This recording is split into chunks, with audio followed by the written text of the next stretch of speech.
So, the original invitation was simple, clear, and good. To love the Lord your God with all your heart, with all your soul, and with all your mind. And to love your neighbor as yourself. It cut through the rules. It challenged the religious experts. It invited us to serve God and one another.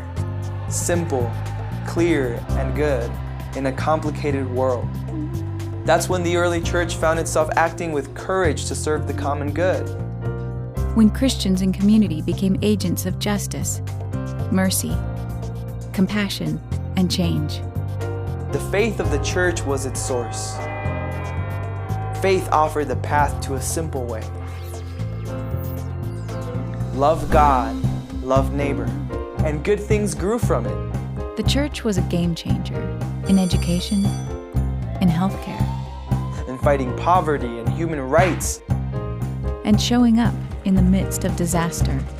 Many found their vocation, their purpose and passion in answering God's call. As the hands and heart of Christ in the world. But not always.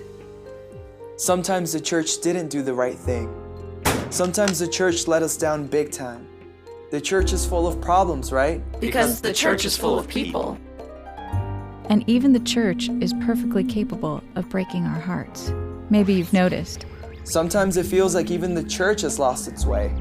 Remember, love God, love neighbor. Sounds good, but sometimes we don't feel welcome, seen, heard, or inspired. Instead of real, it feels repressive. Instead of engaging, it feels empty. Seriously. So we have a right to ask, is this still a place where I can make a difference? Is this a place where my gifts and my voice will be honored? And where I can be a leader? Is the church still a game changer? Or has it just totally lost us? So we're forced to ask the question, do we stay or walk away? Well, in spite of all its flaws, the church is still our church. We can make it a place where we find signs of life, of love.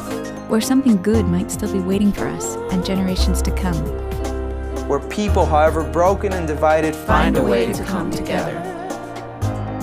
The church can be a place where we ask the biggest questions under a very big roof and share the stories of our lives across generations and differences. So what do we do now? What will you do? Maybe what we all need to do now is take a step back. To the beginning, when things were simple. When once again, we bring heart, soul, and mind to be agents of justice, mercy, compassion, diversity, change, renewal. You and I can be leaders of the church.